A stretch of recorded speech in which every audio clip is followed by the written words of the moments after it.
Well, welcome this evening to the second Durham Castle lecture this year. We have another one actually this time next week. I should just mention it in passing on a rather different theme. It's not religion and public life, it's on soccer in the 21st century by one of the great contemporary social thinkers who has devoted his life to sport, actually. So it's quite a contrast, but will be similarly informed, at least in terms of historical understanding. Well, it's a great pleasure for me to introduce Andrew this evening, Dean of Durham Cathedral, to give tonight's Durham Castle lecture on the theme you see here, Religion in Public Life, Personal Belief Meets Civil Society in Modern England. Andrew has had a very distinguished career in the church, and he's held posts from Torquay to Bristol. In recent years, Andrew, Torquay to Bristol? Yes, thank you. Yes, I was thinking of football, actually. I know, that's right.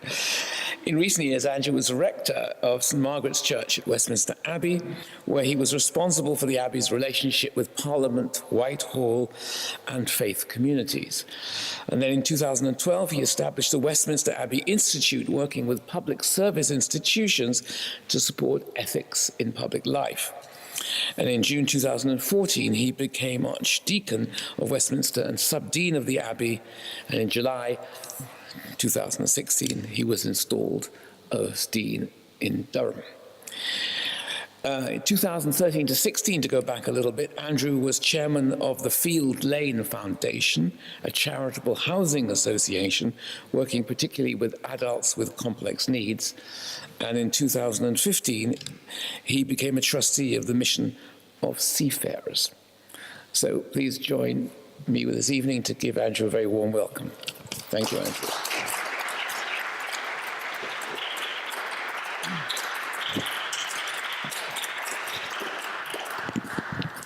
Well, David, thank you very, very much for your warm welcome. I'll try to work the technology here, but we'll try that in a little moment. I'm very grateful to David for this opportunity, really to think aloud about a subject which is very close to my heart.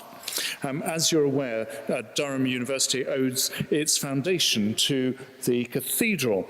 There were many attempts under Henry VIII and Oliver Cromwell to create a college here in Durham, but there was resistance from some obscure universities in the south of England who were worried about competition, but we won't go into Oxford and Cambridge too much. It was not until 1832 when Parliament, with the support of the Bishop of Durham, William van Mildert, passed an act to enable the Dean and Chapter of Durham Cathedral to appropriate part of the property of their church to the establishment of a university in connection therewith. That's how the university is here in the first place.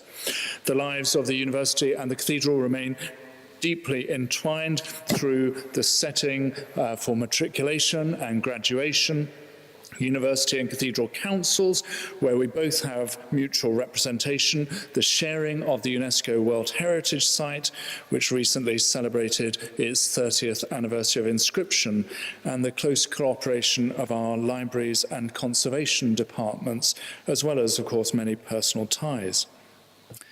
But, of course, the cathedral's presence here, and indeed the very idea of Durham, is nothing to do with Durham itself, but is solely down to the community of Cuthbert, which of course is the holy island of Lindisfarne. And Cuthbert, whose body lies in the ferretry. Indeed, we often say in the cathedral that this is not so much a shrine built within a church, but a church built to house the shrine. However, for many in the university, it's particularly the place of the Venerable Bede at the other end of the cathedral to Cuthbert. Bede, of course, the father of English history, a noted academic, and he gives the balancing element of study, intellect, and wisdom to the godly holiness of Cuthbert. But first, a note of caution. I'm a reflective practitioner. I think that's how I would describe myself.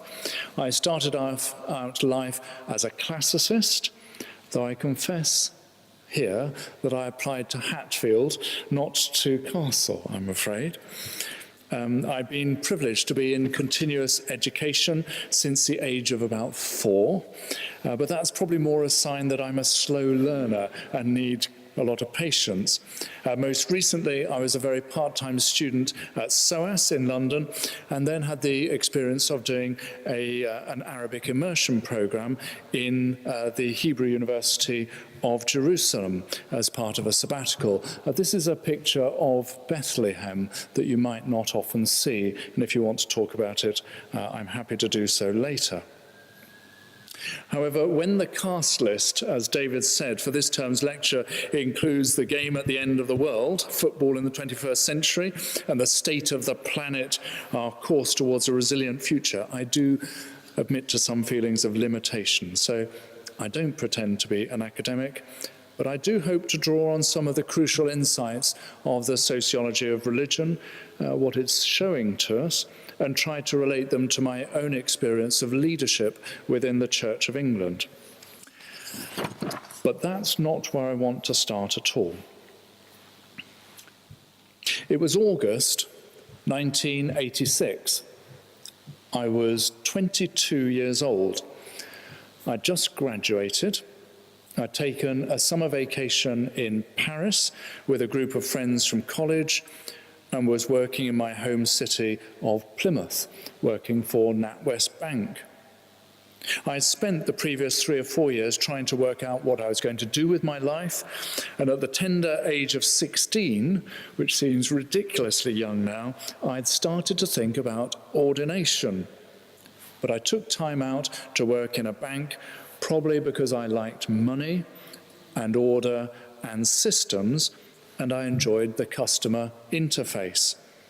However, by the time I was 21, my mind and my soul had become more settled, and in that year, August 1986, I was on the cusp of moving to Oxford to read for a second degree in theology at Queen's and to train for ordination in the Church of England at Wycliffe Hall.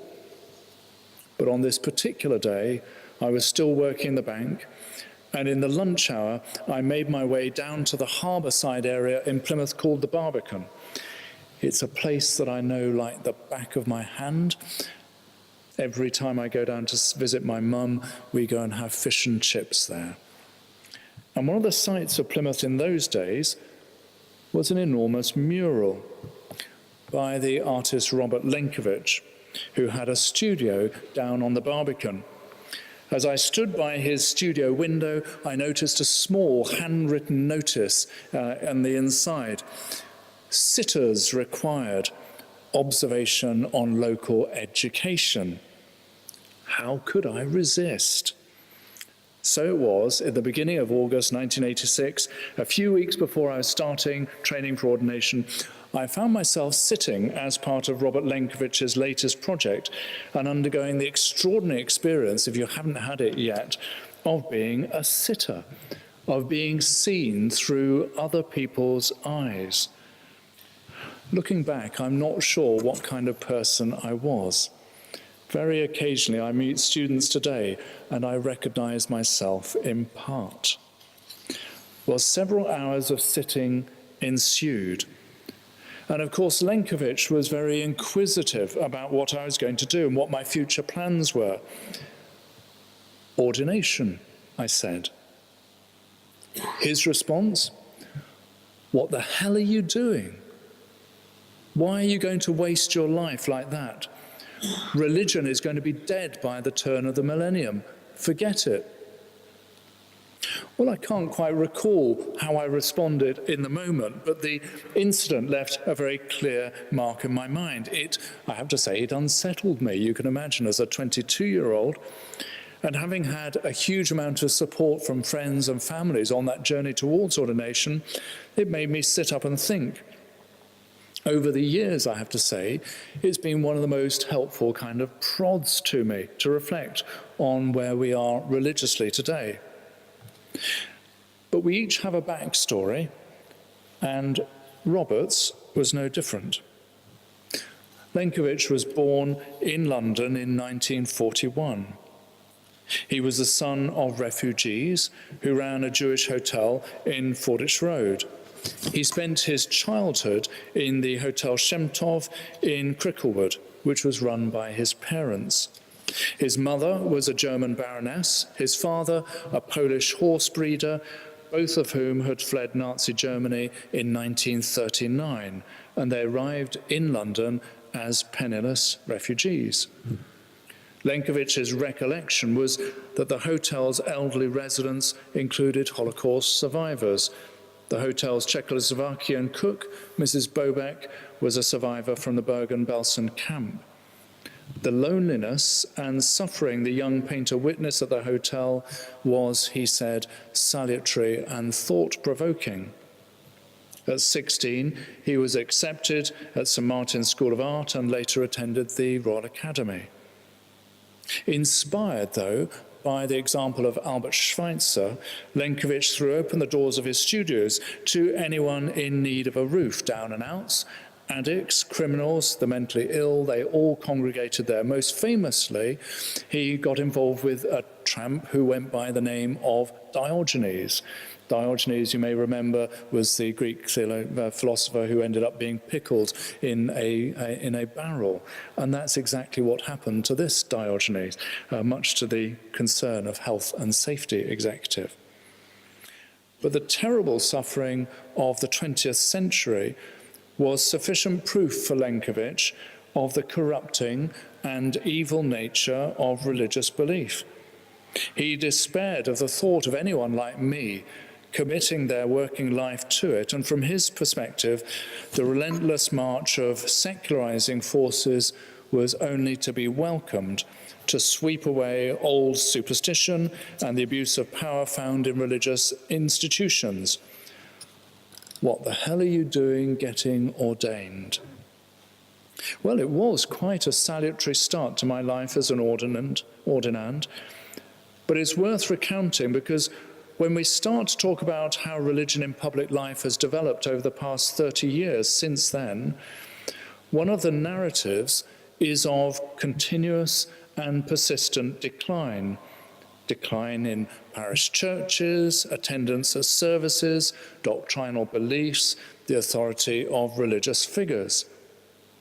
But at the same time, there's a remarkable persistence, resilience, sheer won't lie down in the religious character of the country.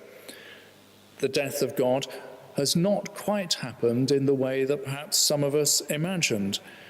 And this is something I've been reflecting on over the past 10 or 15 years, especially as I've worked in cathedrals. For a practitioner like myself, there's a genuine gulf between the public perception about the narrative of decline and the actual experience of working in a cathedral setting in which, frankly, interest in spiritual spaces, questions of faith, identity and the landscape, cultural rootedness, they all seem remarkably alive and kicking. While many of our parish churches across the country, including the northeast of England, really do struggle, faith seems to be more broadly persistent at the level both of personal practice and in the public sphere of what you might call civic religion. So what's going on? Well, alongside my own personal and necessarily partial experience, I've been enormously helped along the way by the work of academics in the field. The period since my ordination back in 1989 happens to have coincided with a remarkable flourishing in the field of the sociology of religion, and in particular some real insight into the disparity between public perception and personal practice. Here, I want to cite the works of Robin Gill, one-time Michael Ramsey Professor of Modern Theology in Canterbury at the University of Kent, Grace Davey, who is Professor of Sociology in the University of Exeter, and Linda Woodhead, who's Professor in the Department of Politics, Philosophy and Religion at Lancaster. Just a few years after my ordination in 1889, I came across the works of Robin Gill, then recently appointed to Canterbury. I freely admit that it was the title of his major work, The Myth of the Empty Church, which caught my eye. There I was serving as a curate in a thriving parish church on the south coast of Devon, with more children and youth work than you could shake a stick at, 2 church schools, full church on Sunday morning, but aware that that picture was not typical. My training vicar was inspirational, if somewhat maverick, I have to say, but he made a deep connection both with people inside the church and also with the support of for supporting people in the nascent HIV/AIDS community. But the myth of the empty church wasn't what I thought. Robin Gill wasn't arguing that it was a myth that churches were empty, far from it. The myth was that they had ever been full in the first place. Through detailed studies of parishes and congregations in York, Gill illustrated how churches in the Victorian era were often built competitively, and even when they were first completed, there was enough room to hold every single person who would ever want to attend church. Looking back at the early censuses of the 19th century, he charted a picture of decline beginning in the 1850s, something which was masked by the rise of the Sunday school movement in the second half of that century. At its peak in the early 20th century, almost every child in the country attended Sunday school or its other religious equivalent, while only 1 in 5, 20% of their parents, were ever actually in church. The myth then was not that churches are empty now. The myth was that they had ever been full. Certainly a greater percentage of people in church, but the decline was not down to the liberal social mores of the 1960s, as if it all fell apart then, or even the me generation of the Thatcher era. Something much longer term, deeper rooted was going on. Indeed, the other myth was that church was impacted by negatively as a response to war, that somehow people lost their belief or their practice. Quite the reverse. Soldiers returning from service have been used to attending church parade, and both general attendance and particularly numbers of those going forward for ordination rose in the immediate aftermath. However, it was Grace Davy in Exeter who really has been the pioneer of digging below the surface into what's going on in the changing religious landscape of our country. Her 1994 work, Religion in Britain Since 1945, Believing Without Belonging, reprinted last year as Religion in Britain, A Persistent Paradox, is of course required reading for anybody who's interested in the field. In her original work, Davy used 2 particular examples of public religion as entry points, asking what is going on in how people connect to and express a religious sentiment or affiliation. The first of these was the death of President François Mitterrand. Davy noted that the socialist and agnostic former president de la République left final instructions, and these were, une messe est possible, a mass is possible. There you had a lifelong socialist, lifelong agnostic, who had stepped away from any formal religion, but in his death had given permission for a religious observance. In fact, he often used to say, I love those who seek, I mistrust those who find. Her second example was, of course, the funeral of Diana, Prince of Wales, in 1997. And here I have to hold my hand up. At the time, I was working on a local authority estate in Fareham, near Portsmouth. On the morning of the funeral, I was working away in my office at my desk, and I needed to be in touch with the diocesan office in Portsmouth, and I found myself quite rattled and rather annoyed that nobody was answering the phone. I then stepped outside the door, looked up and down the street outside the vicarage, and there were no cars on the street. The place was completely deserted, not a soul in sight. In fact, not only were the phones left unanswered in the diocesan office, but 1 million people lined the streets of London, and globally, 2.5 billion people were watching the service live at Westminster Abbey. That made it the world's largest ever broadcast. If I can just give you a comparison, the opening of the London Olympics in 2012 were watched by a mere 800 million people, a third of that number. That number was only actually broken by the 2011 wedding of the Duke and Duchess of Cambridge in the same place. What Davy posited was a gradual move. The memory mutates, she called it. A move away from belonging to an institutional religion and towards simply believing in some of the general tenets, believing, not belonging. It's put most elegantly in her phrase, vicarious religion, from the Latin meaning a substitute. We've become a nation of people who are quite happy to have religion done for us, and occasionally through rites of passage to us, so long as we don't have to do it ourselves. Vicarious religion. But this picture of vicarious religion mirrors some other trends which are evident both in party political and in trades union membership. A recent briefing paper from April this year in the House of Commons Library notes the recent upswing in Labour Party membership, but it sets it in the context of persistent decline. Membership for both the Labour Party and the Conservative Party peaked in the early 1950s. In 1953, the Conservative Party had reported a membership of 2.8 million people.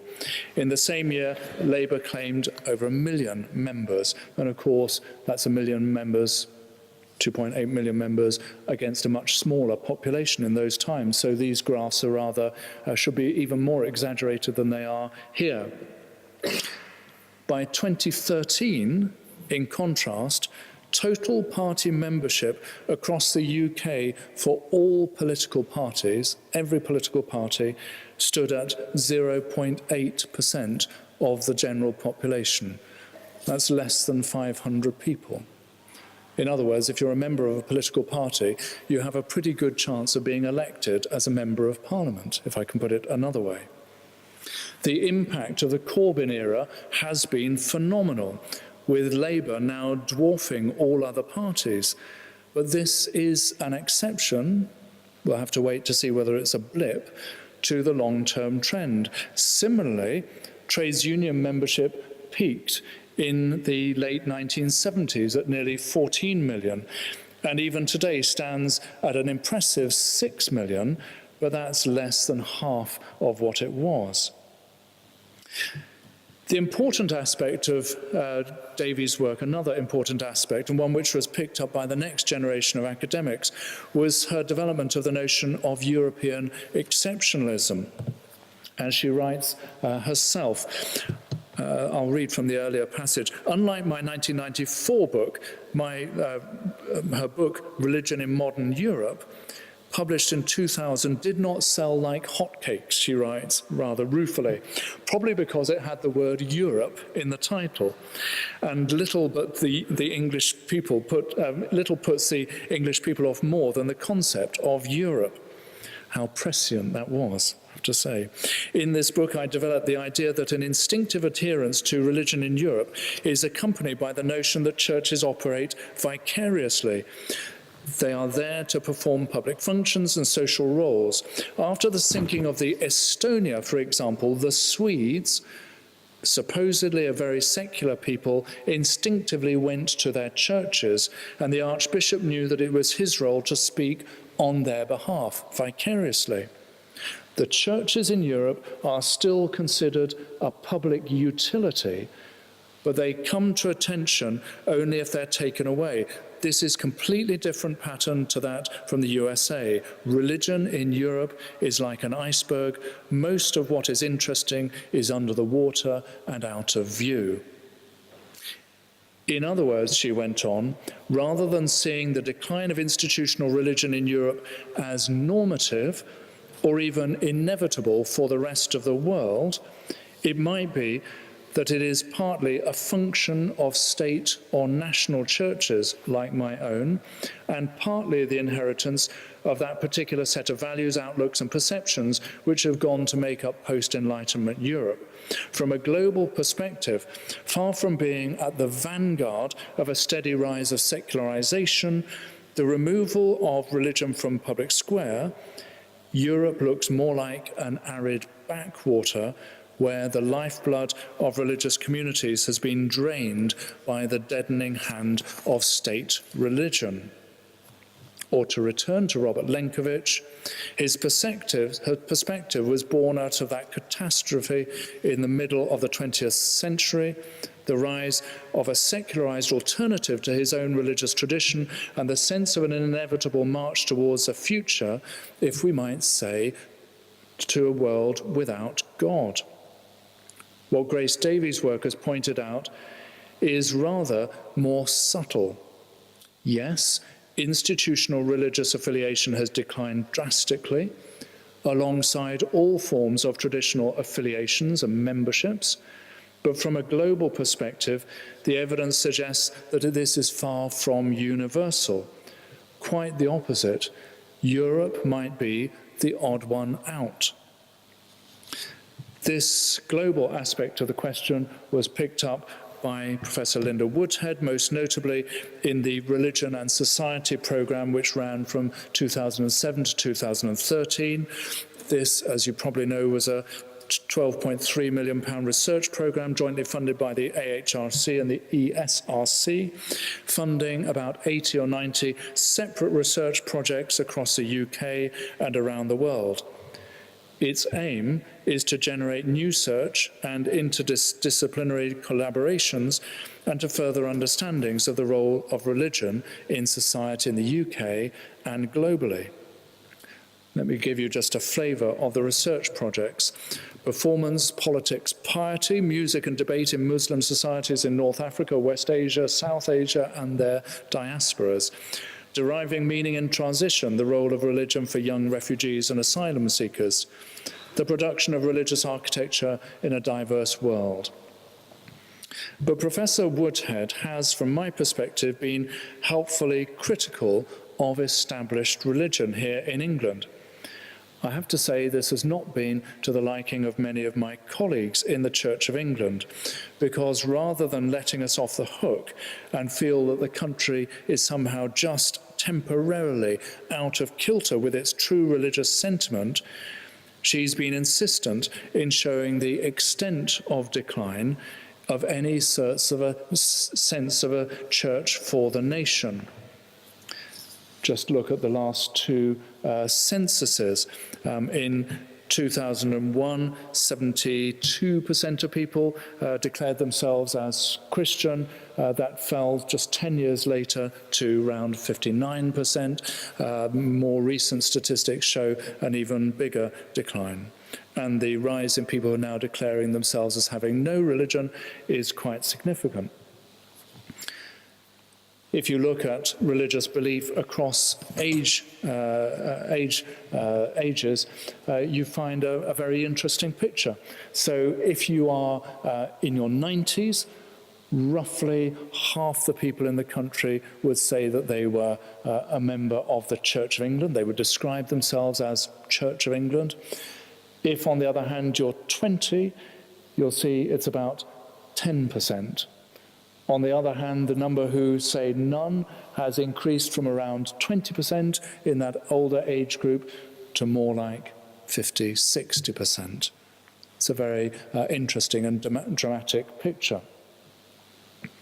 The Church of England, even now, struggles to claim its usual title as the National Health Service of the nation's spirituality.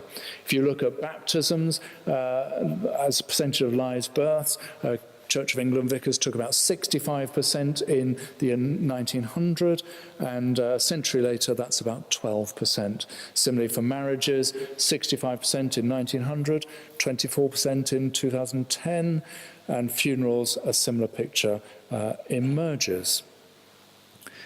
And while the picture is almost unrelentingly negative in parish churches and congregations around the country, there are two particular exceptions, and it's worth paying attention to them.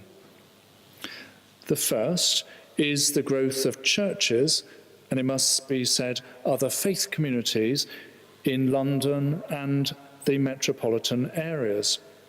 Church attendance in Greater London grew by 16% between 2005 and 2012. This growth was among black majority and migrant churches, which together accounted for 27% of all Christian places of worship in London and 24% of churchgoers. Inner London worshippers are 48% black-led churches. In other words, those churches which plug into global networks, global communities, and other faith communities are reflecting the vibrancy of religious affiliation from their communities of heritage. They plug into a global network. That's not my area of particular experience or expertise. The second area is the growth in cathedrals. The overall growth in cathedral congregations in the last 15 years has been about 37%, not something you hear about, just about 4% a year, with midweek attendances alone doubling in size. Durham is part of that picture. Alongside a paid staff of 160 in the cathedral, Durham Cathedral is supported by between 700 and 800 volunteers, something that's gone up about 30% in the past 10 years, all drawn from the local community. We receive 750,000 visitors. 15,000 school children visit the education department. We've just completed a £10 million project called Open Treasure, which showcases some of our collections. If you haven't been, you must be. You must go. Reflecting on the last 6 years that I've spent on Parliament Square and in Westminster Abbey, I could draw a very similar picture, but from a different perspective. Every evening in the Abbey, we would have between 500 and 1,000 people attending evensong. 95% of those people do not come from the United Kingdom. They're all plugged into global networks around the world. Very many of them are under 30 years of age. It's an entirely different demographic. They are overwhelmingly delighted to share in our religious traditions of choral music, which is unique in the world.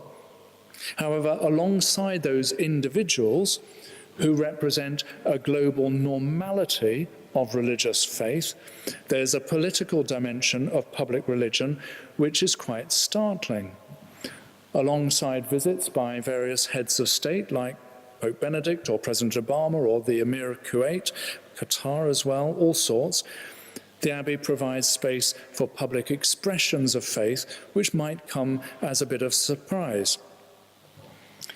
These are just a few in my last couple of years. The marking of the 20th anniversary of the Srebrenica massacre of Bosnian Muslims. The Abbey completely full of that particular faith community. The 75th anniversary of Kristallnacht, with the large West End Jewish community there. About 2,000 were in attendance. These survivors a year on after the beach attack in Tunisia. The first official recognition of the Yazidi community from northern Iraq and Kurdistan, or the Kurd area, through the signing of a Westminster Declaration of recognition. I could give you dozens and dozens of other examples. Part of my own work, as David said, was to establish an institute at the Abbey which works with public service institutions around Parliament Square, using Parliament Square as a metaphor for British public life, with the legislature in Parliament on the west side, the Supreme Court on the east side representing judiciary, the instruments of government in Whitehall on the north side, and then, of course, the faith community on the south side. And of course, it's just worth remembering that the reason it's called Westminster is because it's the minster or the monastery built to the west of London. That's why it's there. It was actually a religious community, a monastery founded there, a royal palace joined alongside.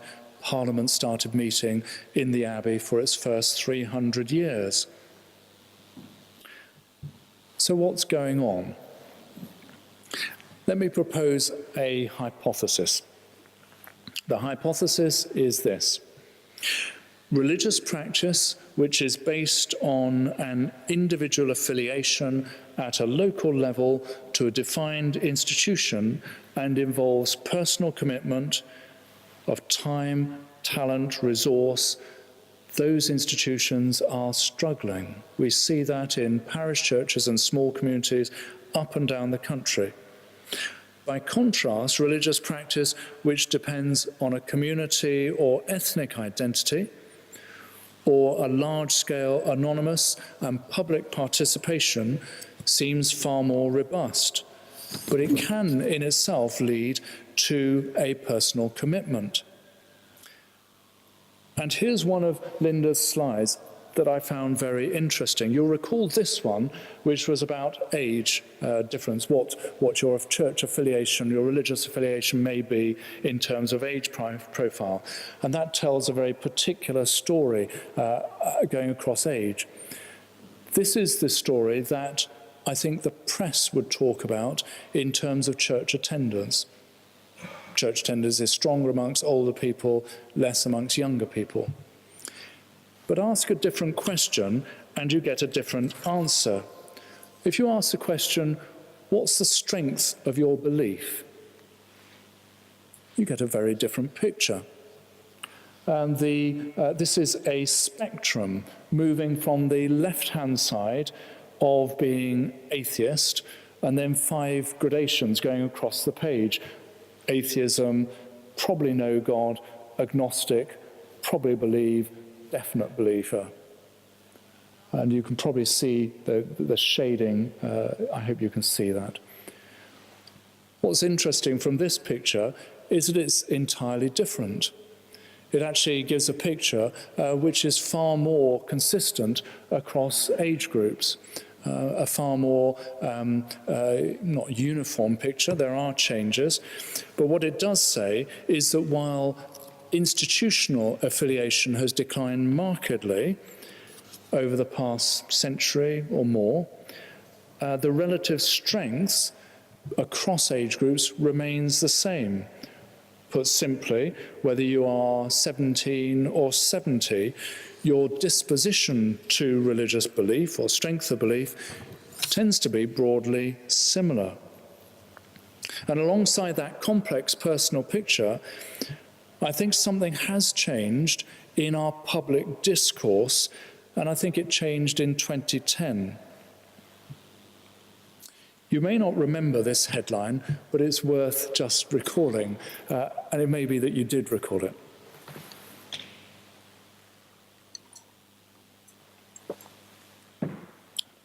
This was a classic Groniad headline from April 2010, when the visit of the then Pope Benedict was announced in September of 2010. This was the headline: Richard Dawkins planning to have Pope Benedict arrested over crimes against humanity. The story was over whether the Pope should face criminal charges in an international court as a head of state for his response to and responsibility for institutional abuse. You may not remember this, because I certainly didn't.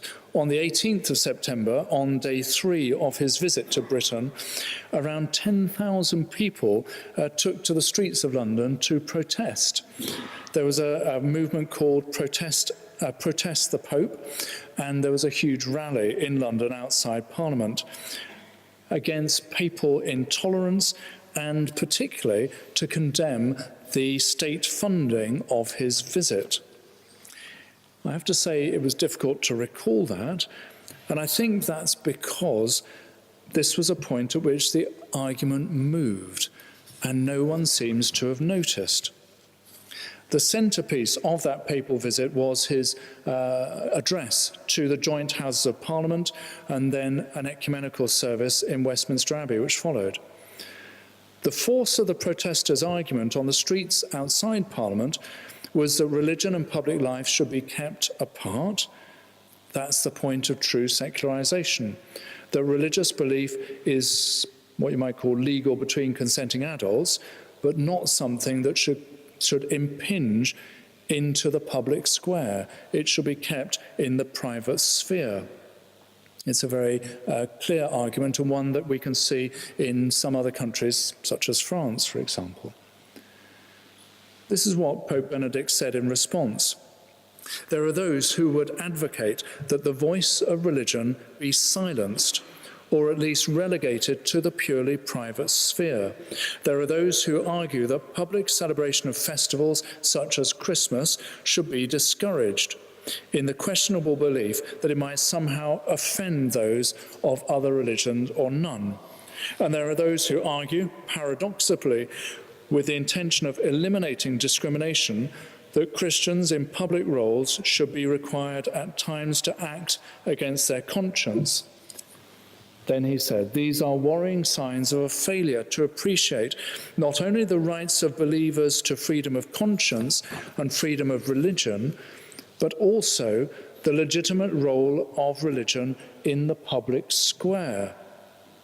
He went on, I invite all of you, therefore, within your respective spheres of influence, to seek ways of promoting and encouraging dialogue between faith and reason at every level of national life. The point he was making was not that religion has a monopoly of wisdom, absolutely not, but people of faith have the right to take part in the discourse on public square. The fact that that's no longer particularly contested in public life is an interesting thing, an interesting facet. And reflecting on it just 6 years later, I think that's a notable change in public life. Let me give you another example. 2 years later, at the start of the Jubilee year of her accession, the Queen was received by the Archbishop of Canterbury at Lambeth Palace. The visit didn't gain any great publicity. It was a reception for the representatives of 9 world faiths. On that occasion, each one was asked to present to the monarch a symbol of their own faith tradition. The Baha'is gave the robe of Abdu'l-Baha. The Jewish community gave the Codex Madonna. Muslims gave a holy piece of Kiswa. In parenthesis, I should just say, with a slight tongue-in-cheek, that if you're wondering in the dim and distant future about how a future coronation might deal with the issue of other faith communities, I just point you to the 1953 coronation, at which the big religious issue was how to include the moderator of the Church of Scotland. That was the big deal in those days. How time changes. How did they solve it? The moderator presented the monarch with a copy of the Bible. Wonder how it's going to be solved next time with people of other faith communities? I wonder. But in terms of public religion, the Queen, and it's an interesting thing because it went unreported, who is, of course, Supreme Governor of my own church, said this: the concept of the established church is occasionally misunderstood. Its role is not to defend Anglicanism to the exclusion of other religions. Instead, the Church has a duty to protect the free practice of all faiths in this country. In other words, keeping that voice in the public square is a particular duty of public religion. I have to say this was not a new message to hear from the Queen. In fact, quite remarkably, in 1952, in her Christmas address, in between her accession and before her coronation, she broadcast in the Christmas speech a message, and it went like this: I want to ask all of you, this is broadcast to the Commonwealth and the Empire, I want to ask all of you, whatever your religion may be, to pray for me on that day, to pray that God may give me wisdom and strength to carry out the solemn promises I'm making. It's a remarkable thing to have said over 50, 60 years ago. If I can translate this sort of public religion into my own experience, I simply note that during my own time in the past 6 years, I used to take communion regularly in the Home Office. Just one of those things, not something you really expect. I led their Armistice Day Commemoration with thousands of members of staff from the Home Office stood in the middle of the atrium of the Marsham Street headquarters. That when we ran a carol service for Whitehall civil servants working within a mile of Parliament Square, 2,000 people, we released 2,000 tickets, and they went in 15 minutes. We could always at least 2, 3, 4 times have filled the place. It's just an interesting way that public religion is quite alive. And the institute that I established held regular seminars for government departments. And in June of this year, the speakers at our summer celebration party were David Neuberger, who's the president of the Supreme Court, and Theresa May, just a few weeks before she became Prime Minister. Interesting. But let's bring this closer to home. For an outsider like me, an outsider to the northeast, it's simply not possible to understand the culture, history, and present disposition of the northeast of England without reference to the community of Cuthbert and the journey from Lindisfarne. That's how we're here. That's why we're here. At a very personal level, this is evidenced by a project coordinated by the University of York, in which my colleague Karen Roslyn Brown is heavily involved. This idea of pilgrimage hasn't somehow died out in the modern era, but carries on each and every day just a few yards away from here. This is one of the testimonies of a visitor to the cathedral. I was struck how emotional I felt the minute I set foot inside the cathedral. Tears sprang to my eyes immediately. I think partly because I was finally inside somewhere I'd wanted to visit for so many years, and I was also feeling such a deep sadness at the thought of losing my brother, but also because of the sheer magnificence and beauty of a building that was 900 years old and had been built by hand, just awe-inspiring. I felt an immediate sense of peace, calm, and comfort too. It's just a very good example of a personal response to an institutional opportunity. And just in the past few weeks, over the road, the Festival of Remembrance, the marking of the Bute crosses, you probably know about this. These are the 3 crosses that the Durham Light Infantry planted at one particular point in the Battle of the Somme. They were retrieved from the battlefield, 3 crosses, one in Durham Cathedral, one in Chesterley Street, one in Bishop Auckland, and then they've been reunited in this year in the south transept of the cathedral, and just yesterday returned to their places of origin. The Miners' Gala, of course, which now the procession that goes through Durham City is really now the focal point of the Labour movement. I mean, it's the strongest expression of the current Labour movement in the country. And how is it marked? Well, part of it is about a religious marking of the banners being processed into the cathedral. And I don't have to tell you about matriculations and graduations, which of course return the nave of the cathedral to a more traditional secular usage. I'm not trying to claim too much, but it does seem to me that each of these speaks of an engagement with a religious heritage and a sentiment which is different to a personal commitment or affiliation with an institutional creed. Cathedrals give that liminal space to allow people to come alongside and to find their way in without having to sign on the dotted line.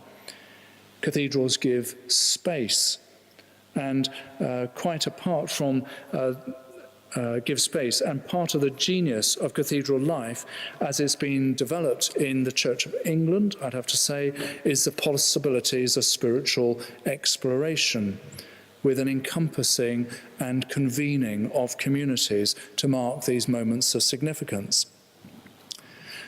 But I want to end with two slightly contradictory thoughts. The first is I'm grateful to my colleague in the Cathedral and the University, Simon Oliver, the Van Milder Professor of Divinity, who reminded me about the Canadian philosopher Charles Taylor's insight into this area. Taylor argues that prior to the Reformation, the idea that religion is done for you, that vicarious religion, is much clearer. People were not expected to be religious to the same degree and in the same way uniformly. The Reformation introduced the idea that you were either in or out, and the Counter-Reformation followed suit. So people were suddenly expected to be 100% Christian or not.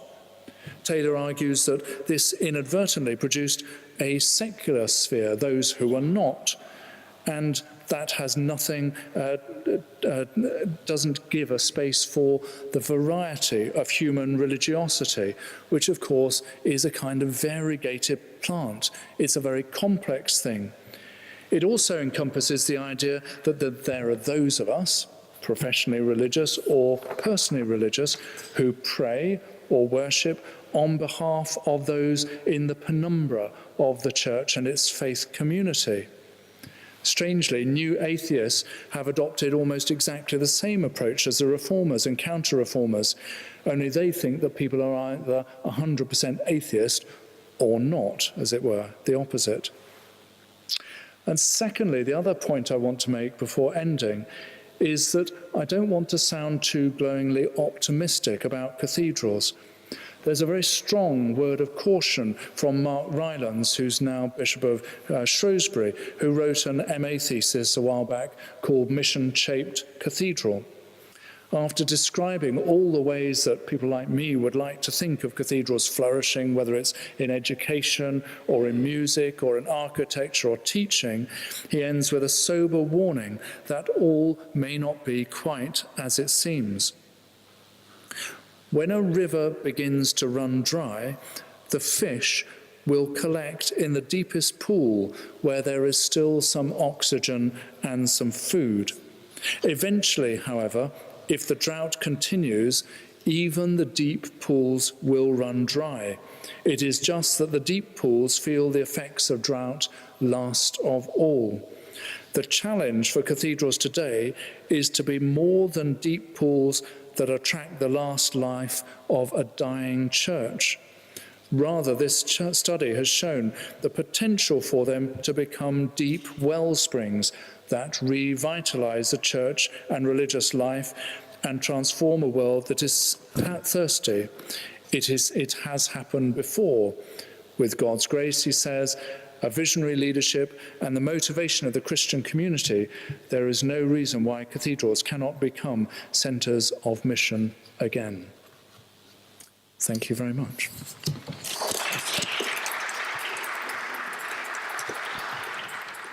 Thank you very much. That was absolutely fascinating. Before we open it to the floor, let me just offer one reflection on listening to you. Unless I misheard you, what I gather from what you've said is you've described a shift in the nature and form of religiosity, a series of seemingly contradictory trends which have produced, which could seem to suggest the emptying out of religiosity and church life. But actually, when you look beneath the surface, you see, and you've shown, a much more complex pattern. You've described it, in short. But I wonder what you think explains those patterns.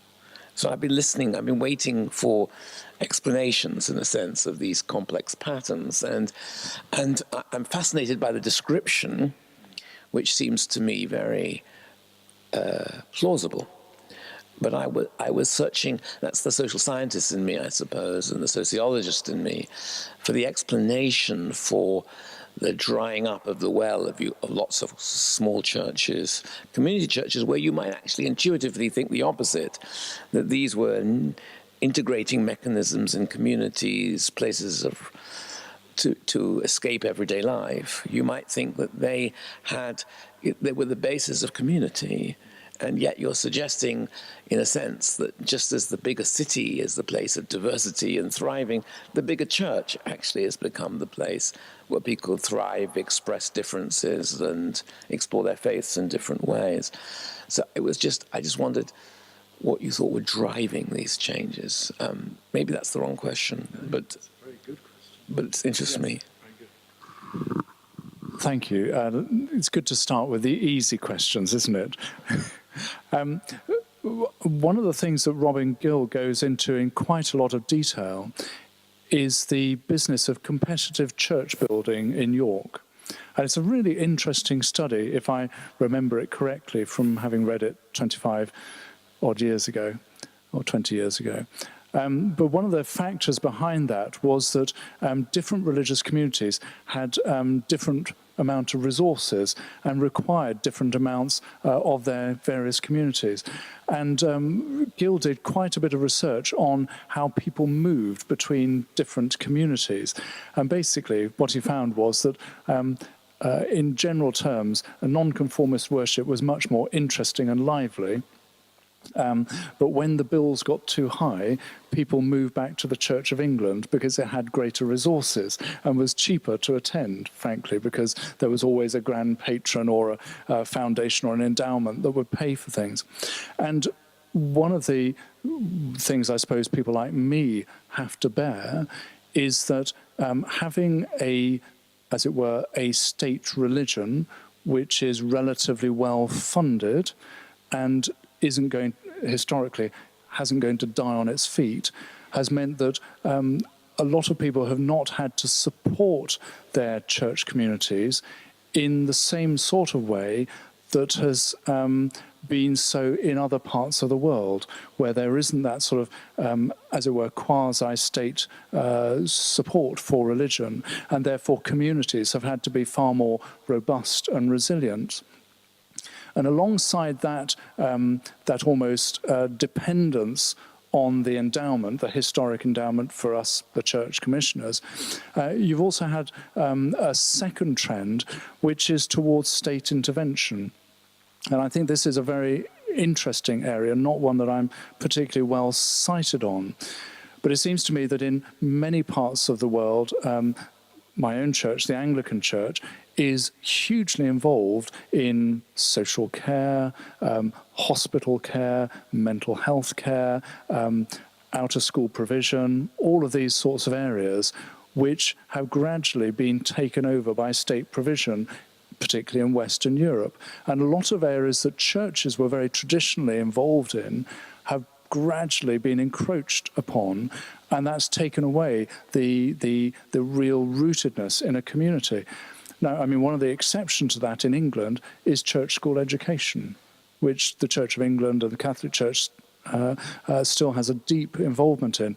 But I think it's some of that being woven into the web of the community that has been unpicked over the past 100, 150 years. So I would probably think, if I was trying to give a coherent answer to this, that it's that the dead hand of a quasi-state religion and the dead hand of state intervention. Well, let's take those hypotheses and test them in the United States, for instance, where you don't have, of course, a state religion in that sense, but you have a huge flourishing of church-going, which has a very different pattern to the one you've described here. So I wonder how far your explanation works in this other context. Well, the United States is usually used as exactly the example of that sort of explanation, because if the state isn't intervening at such a high level, then communities, local communities, have to provide for themselves. And by and large, it's faith communities that tend to step in. And it's been one of my bits of experience in the past 5 or 6 years has been to do with social housing. And actually, the withdrawal of government from social housing over the past 5-10 years has meant a greater participation by local communities. Thank you, Andrew. Thank you, Andrew. That's very interesting. So let's start with the any further questions? We've got a microphone over there. Yes, there are 2 already at the front. Should we go to the very front first? Yeah. Thank you. There are lots of things I'd like to ask about, but one of the things that particularly concerns me, and which is a concern I've heard expressed in various circles, is about the level of religious literacy in public life. So it seems to me all very well and good to have all these fora in which you can have all these interesting conversations, but actually people engaging, with policymakers, with people in those kinds of structures who experience just a complete lack of understanding either of the data of religious tradition or of what it feels like to inhabit them. And I wondered if you'd comment on that. I couldn't agree more. I think this is absolutely right. I can just give a very good example, neat example of how that might be changing, because one of the reasons for religious illiteracy is that people are told to separate out their lives, that they're told, when you come into the office, you leave your religious baggage behind and you become this neutral, as it were, which it never is neutral, civil servant. During 2014, I was involved in a seminar in the Home Office on persecuted religious minorities, not simply Christians, but many different types. And the Deputy Director General for Counterterrorism took part in this debate. And it was very interesting that he stood at the start of the seminar to give a little sort of pep talk thing to civil servants there. And one of the things he said was, I want you to bring your faith to work. I want you to bring your communities into this sphere. And this was a group of people who were all involved very professionally in that area. And I found that, you could have knocked me over, because I think 10 years ago, the idea of a civil servant at a senior level saying, actually, your religious identity matters. And the reason it matters, frankly, is because without those contacts in the community and understanding of the complexities of communities, work like counterterrorism just can't happen, because people have to have a very high degree of religious literacy.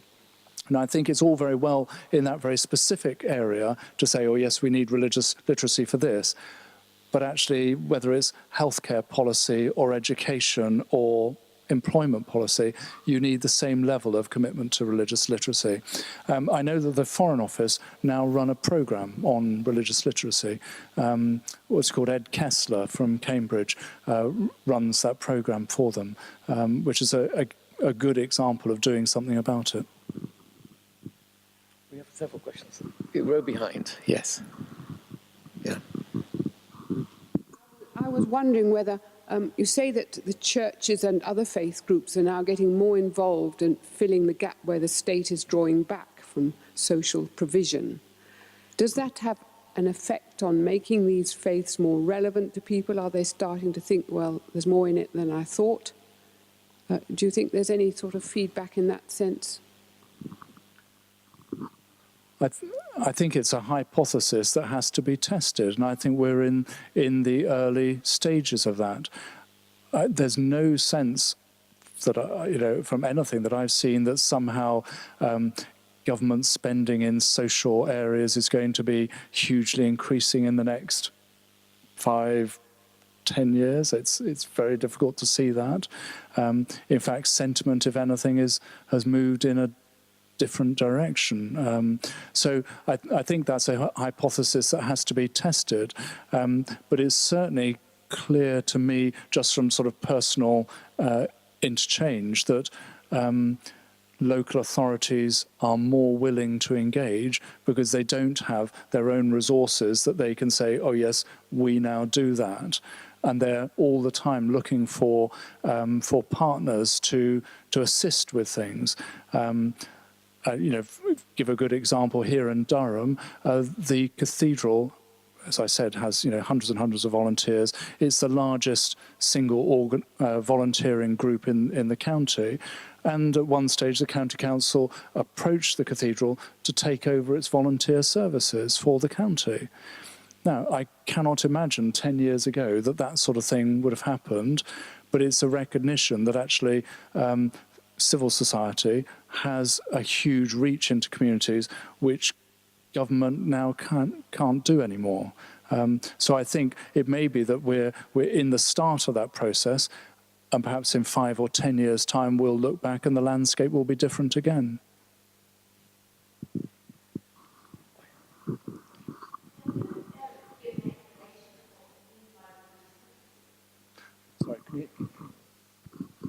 Can you give an explanation of what you mean by religious literacy?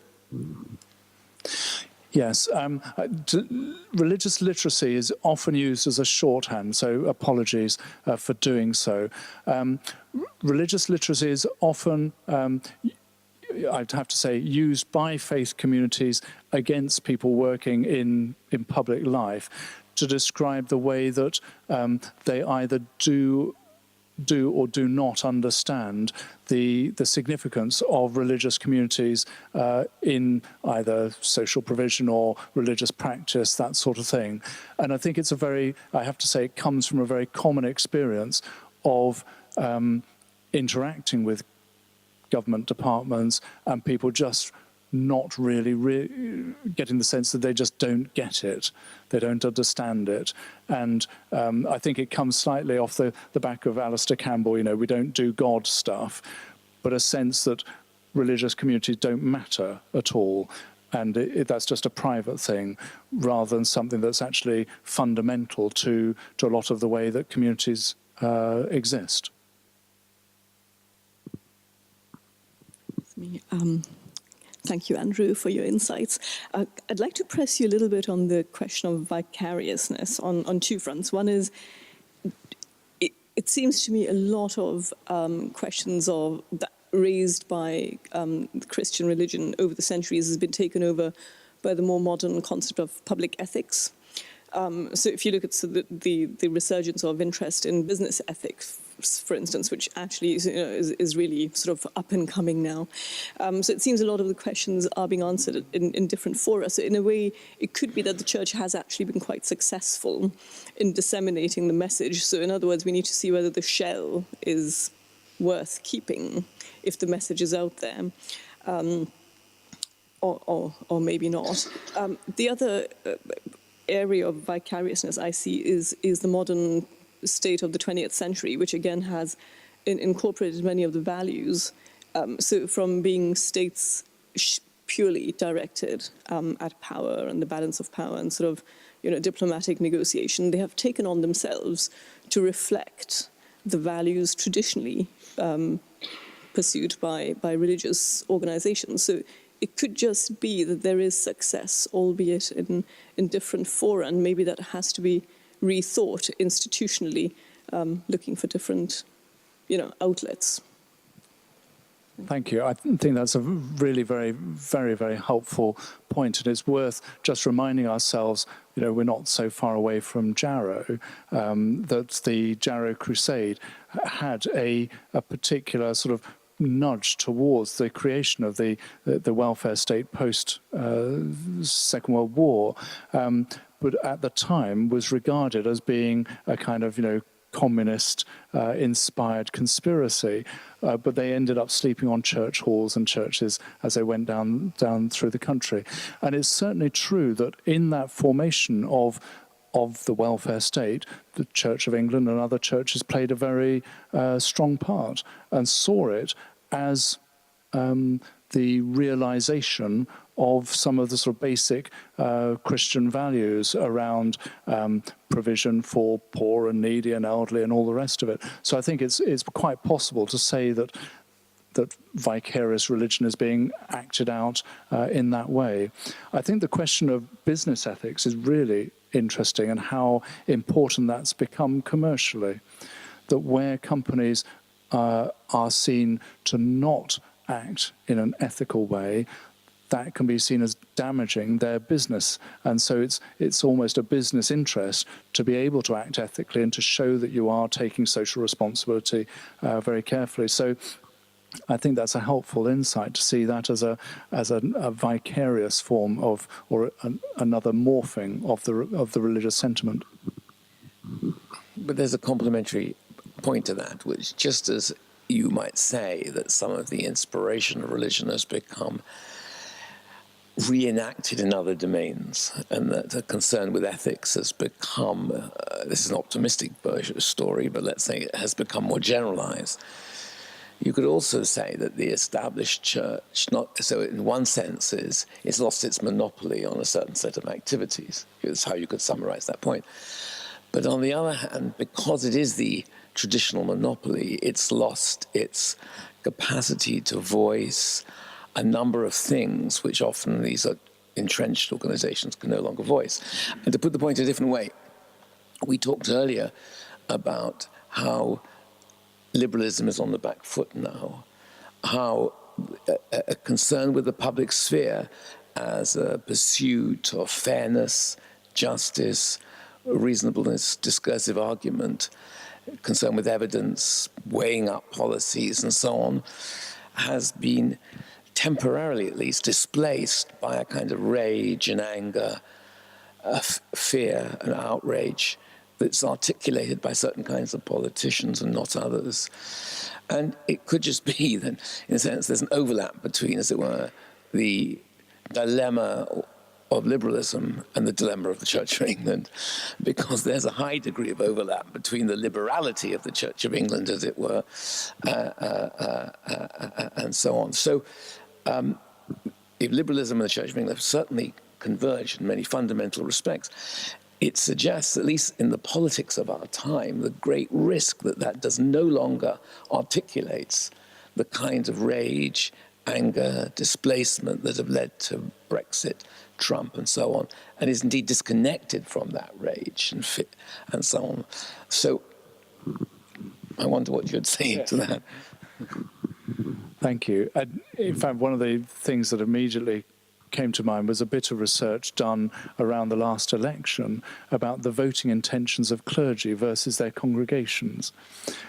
And the very, very interesting thing was that the clergy of the Church of England conform exactly to what you said about a liberal outlook, and their congregations did not. And I think that's one of those sort of, interesting underlying things for clergy, that often they're being very inclusive and all the rest of it, and in fact their congregations are simply representative of the people of the community, and that's often in a very different place.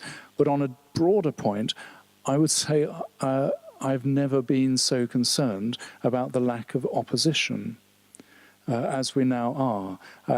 That there is not politically effective opposition, and the sort of rage which is being expressed politically is feeding into a public discourse that it's okay to be enraged and it's okay to say certain things, and that as politicians, just some of the frankly shocking things that have been said across the water in the United States, that then seeps into our own political language, and that these are permissible things to say. Now, unless you have effective opposition who are saying, holding government to account, or saying, no, these things are not possible and not permissible, then I think we're in a very slippery, dangerous situation. And it's been said many, many times recently that we are politically somewhere back in the 1970s, where there was not effective opposition and a very strong government going in a particular direction. Whether that's so now is open to question. But it was at that time that churches actually created opposition. The church in the city, the Faith in the City report in the 1980s, early 1980s, was seen as an effective bit of opposition to the Thatcher government. I don't see that at the moment. I don't see a religious coalition that's certainly religious people are saying those things, but whether it's being heard is something different. But that might be because the overlap between liberalism and the church is so significant now, and then the church has become a culture of inclusiveness, right-based politics, diversity of certain kinds, to the exclusion of socioeconomic issues and fundamental questions of economic justice and so on, which have so motivated the arguments about Brexit, falsely in my view, the arguments that led to the election of Donald Trump, again, falsely in my view, but whether it's false or not, that's not how it's experienced. And it's the capacity to talk to these divergent experiences that risks being lost, politically and by the church, by the way, by the liberal politicians, I should say, on the one hand, and the church on the other, and their overlap. Yes, and it's definitely one of the strongest arguments towards deeply conservative religion. I mean, it's one of the most attractive things, that if you have a very clear sense of being in or out, you create a very, very powerful community. We were just talking earlier about the Haredi community in Gateshead, which is an enormously cohesive, strong community. It's really seen as the Oxford and Cambridge of that particular part of Judaism, and is here on our doorstep, but is very closely, tightly drawn, and you know whether you're in the community or outside of the community, and is almost the opposite to liberalism. So I think, and it's the same in the Christian church, that those communities which define themselves most clearly and strongly are the ones that, are the strongest. That's how things are at the moment. But whether that's a good thing, I beg to differ. We agree on that. Yes, there's someone who hasn't spoken before, perhaps the gentleman on here on the right, and then we'll come back to you. We'll come back. Thank you. Andrew, you suggest that there might be two areas of growth, namely sort of metropolitan churches and faith communities, and also cathedrals. I wonder whether you might be open to the possibility that there's a third, namely chaplaincy, which is not uniquely Anglican nor uniquely Christian, but is increasingly a multi-faith expression of engagement with various parts of public and civic life. And from my own experience, particularly most recently in the criminal justice system, I wonder whether you've got any reflections about that. Thank you very much. And the report last year by Theos was exactly in this line. And I'd have to say I'm very much signed up. As a former chaplain to the Missions to Seafarers, I wholeheartedly concur. I suppose in my own thinking, I sort of subliminally lump chaplaincy with cathedrals for some reason, because actually chaplaincy classically provides space and goes alongside people, which is a very interesting model. The question that I suppose I would ping back would be about to what extent churches or other faith communities own their chaplaincy, and actually whether it's seen as a liminal activity which is not core to purpose and therefore is dispensable with. Whereas, in fact, for those on the other side of the face and side of the coin, actually, within an institution like this, chaplaincy will be seen as part of the core delivery. I'm thinking of your comments about lack of opposition to the government. My son's dissertation, his history dissertation, was on the influence of religion on politics between the wars. And to my mind, having proofread his dissertation for him, the main point seemed to be that when the main churches spoke together, they were very influential. When they spoke separately, they were not. And that emerged quite clearly. Now, nowadays, it should be the main faiths in this country, and we see too little of the Christians, the major branches of the Christian faith, plus Judaism, plus the Muslim Council or something of that sort. speaking together on the social issues and the priorities of the government, and they must agree on an awful lot of it. Yes, I mean, there is a time, of course, when you speak and you are heard, and there are other times when you speak and you're ignored. And at the moment, the faith communities have spoken together very, very strongly and clearly about issues like migration and asylum, all of those issues. And by and large, the churches and other faith communities are ignored. That's because public sentiment is not in that direction. So sometimes, it's not about being popular. Sometimes you have to keep on saying it, but it doesn't necessarily mean that people are going to listen and attend to you. And, you have to think the messages that people are giving politically about issues like migration and things like that in this part of the world where we are now, actually clergy and other religious leaders are speaking out very strongly and persistently, but it's against the tide. Sometimes that's called prophetic. Great. This is sort of, my question might follow on really nicely. I was wondering what you might say about that kind of positive or prophetic role of the church. So if we're thinking about this sense of connection between liberalism and the Church of England, this sort of interesting connection there, and perhaps being something that is taken for granted and now is coming under threat. Do you see in the future the church having to have more of a role of actually fighting for that and having to somehow speak into the public sphere with a positive vision about how society could continue or grow in its liberalness?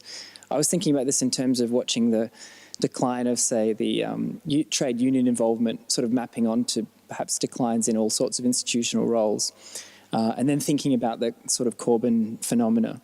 And something that he's doing is speaking into this space of we need change, we need something different, and we actually maybe need more community. And it seems like the church has so much to say about, well, in a sense, to say that the disenfranchisement or the disconnection is a negative thing, and what the church is about is some kind of alternative. Do you think that that prophetic role will be more important, or how do you see the church really having to now fight for that? How will that be an important role in the church's service? Thank you. That's a great question, and I chew over this a lot about the. I come from a sort of fairly classically liberal position, but actually my bit of the church is dying out. That's the simple truth. That kind of broad Anglicanism is not one that produces strong congregations that grow their communities and school children and youth members and that sort of thing. Actually, the bits of the church which are growing, by and large, are deeply conservative and do so by forming people very, very strongly. And those people may then go on to sort of mellow in their views and all the rest of it, but by and large our training colleges have a preponderance of people from a more conservative background. If I can give a slightly different example that I came across when I was studying in Jerusalem, there's an Israeli journalist who's just been rather shamefully disgraced, but that's a different story, called Ari Shavit. And he worked for the Haaretz newspaper, which is a very esteemed centre-left liberal newspaper. And he wrote a book called Israel, My Promised Land, or something like that. And it was the story of his own family. I'll just tell the story a little bit. His own forebears had come from England as part of the original settlement of the land and had bought land on a place called Mount Scopus, which is where part of East Jerusalem, where the Hebrew University is situated. He came from a very liberal tradition, and he was reflecting on the fact that when he came back to England, all of his, as it were, descendants, family, who are still here, were either non-practicing or had become Anglican through marrying out, through assimilation, through change of religion, whatever it was. And actually, he couldn't really identify people within his own family who were still strongly practicing. And he was saying this as a real struggle to himself as somebody who was mildly observant, but not really. What he observed was that people from a more orthodox community who held very clear religious views and clear religious practice, more importantly, actually managed to retain their identity. So part of this for me is about how we create a religious identity. And I think conservative communities are much better at doing that. But in doing so, they create communities that tend to relate more inwards rather than outwards. And the genius that the Church of England has brought has been a more kind of being there for the community, whoever you are, whatever your background. But in that loose affiliation, you lose a sense of coherence and what it is to be this particular brand. And I think that's a sort of eternal dialogue within any religious community. Mike, at the front. Are there other questions? We could take a cluster of last questions. Any more? 2. So let's take one at a time. Thank you, Andrew. There does seem to be something of a tension between your description of the decline in individual religious commitment and the fact that it is the more conservative parts of the church that are growing. I wonder whether you think the strategy of the Church of England ought to be to try and reverse the decline in individual commitment, or to try and recover something of that pre-Reformation kind of vicarious religion that you were talking about. The reason I ask is I was just reading a piece by Martin Percy, an epilogue to a book, the name of which I now can't remember, about the future of the Church of England, in which he was very critical of certain groups within the church which are focusing on church planting and mission. He would suggest at the expense of involvement in communities and involvement in the public square. I just wonder what you think the right strategy for the Church of England would be. Thank you. Interesting question. Last week, I was taking part in a peer-to-peer review of the diocese here. So we had a national team came to review the workings of the Diocese of Durham. And one of the questions we discussed was that the language that is used by the Church of England centrally and nationally is all about I, and what you might call I evangelism, about the conversion of the individual, my faith, my vocation, a very individualistic sense. And we were reflecting on the fact that in this part of the world, Durham Diocese has amongst the highest rates of baptisms, weddings and funerals still taking place in church, but amongst the lowest rates of actual church attendance, which seems a bit of a contradiction in terms.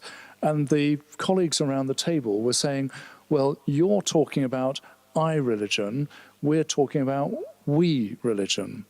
And that actually, if your focus is on your family and your local community, and that's where you get your sense of identity and fellowship and support, actually the church isn't particularly important for your sense of belonging and fellowship and community. You get that from your family, your neighbours, but the church is really important as a place of transition and rites of passage. So you go to the church to have your wedding blessed, or your baptism or whatever.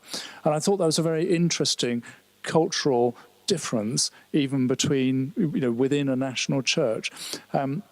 So I suppose there might be several strands of how it's done differently in different parts of the country. And frankly, it may well be that in some parts of the country, or within certain strands in society, a kind of I religion is what's going to, frankly, work. But in other parts of the country or in different types of community, having something that plugs into family networks that are perhaps a bit more settled and less extended, or sorry, more extended within the area, maybe that works.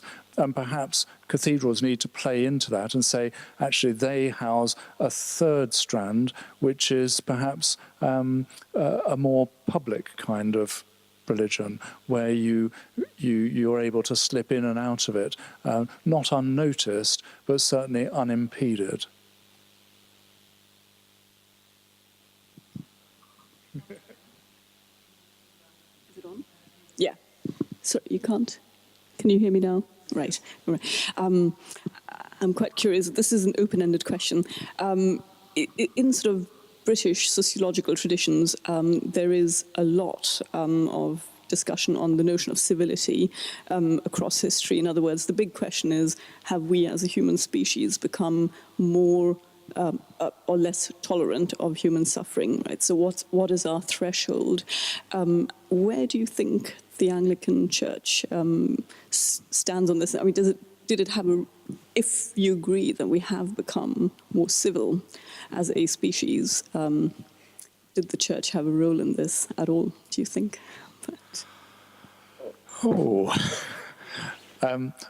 What I think I would say in a more general response is that our responses to humanity are very short-term and are very febrile and fleeting. And I mean, you just think it is why it's worth going back to things like the Richard Dawkins thing to see the strength of a response at that stage, but perhaps how things change. You think in another way, the photograph of that young boy who had drowned in the sea off Turkey, and what an immense public outpouring that caused at that time. And in fact, actually, it's now almost impossible to remember that. Actually, public sentiment has moved heaven and earth away from that. So I think my own perception, for what it's worth, and I don't think I have any great pearls of wisdom, my perception will be that actually people are, we are entirely transient in that we respond to something that we see, and then when it's a question of will you have an asylum seeker living next door to you, actually it's a different sort of question. And I think it's part of the age we're in that we're bombarded, frankly, with those sorts of images, and they have a very very short-term high impact, and long-term almost nothing. One last question. Yes, thank you. Over there in the back.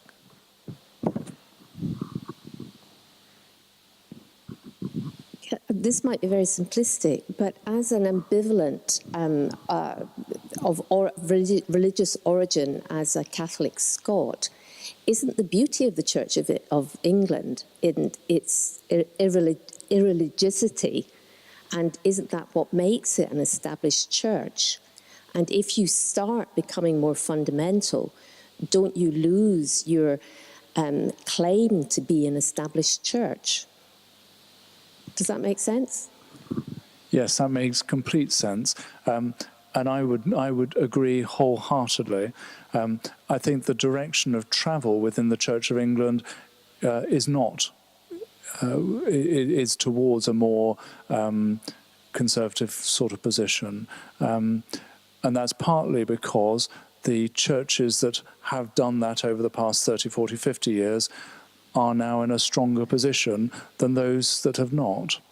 That's the sort of simple economics of it. But for me, that's a very short-term position. I think there is a genius in the being there for the whole of the nation sort of thing. I mean, it was a bit of a shock to me to find out that my graveyard in the parish, anybody in the parish legally was allowed to be buried there.